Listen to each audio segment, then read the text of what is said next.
masuk ke pembahasan, yaitu PT Golden Castle bergerak dalam bidang konveksi atau tekstil, mengalami konflik antara perusahaan dengan karyawan. Konflik ini terjadi yang disebabkan oleh adanya miscommunication antara atasan dengan karyawan. Adanya perubahan kebijakan dalam perusahaan mengenai penghitungan gaji atau upah karyawan. Namun, pihak perusahaan belum memberitahu para karyawan, sehingga karyawan merasa diperlakukan semena-mena oleh pihak perusahaan. Para karyawan mengambil tindakan yaitu dengan mendemo perusahaan, namun tindakan ini berujung pada PHK besar-besaran yang dilakukan oleh perusahaan. Perusahaan manapun pasti pernah mengalami konflik internal, mulai dari tingkah individu, kelompok, sampai unit, mulai dari derajat dan lingkup konflik yang kecil sampai yang besar. Yang relatif kecil seperti masalah adu mulut tentang pribadi antar karyawan, sampai yang relatif besar seperti beda pandangan tentang strategi bisnis di kalangan manajemen. Contohnya lainnya dari konflik yang relatif besar, ini antara karyawan dan manajemen. Secara kasat mata, kita bisa ikuti berita sehari-hari di berbagai media.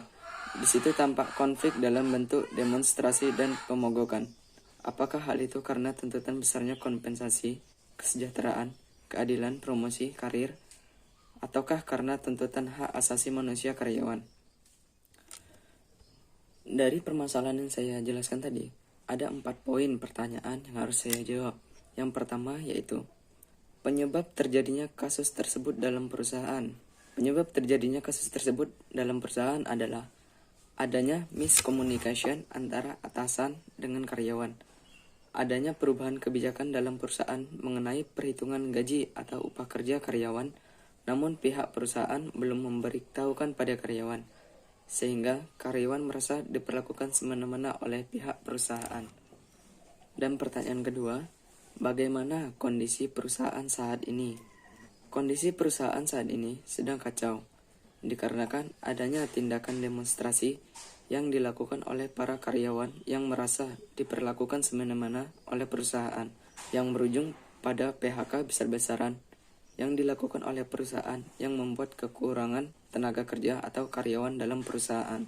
Lanjut, pertanyaan yang ketiga, siapa yang bertanggung jawab atas terjadinya kasus dalam perusahaan tersebut? Menurut saya, yang bertanggung jawab adalah manajemen dari perusahaanlah yang bertanggung jawab atas kasus tersebut, dikarenakan melakukan miscommunication terhadap para karyawan. Dan yang terakhir, pertanyaan keempat, saran dalam penyelesaian kasus dalam perusahaan tersebut. Menurut saran saya, para atasan dan karyawan jangan sampai miscommunication agar menciptakan lingkungan kerja yang nyaman sehingga perusahaan akan terus maju dan berkembang secara baik.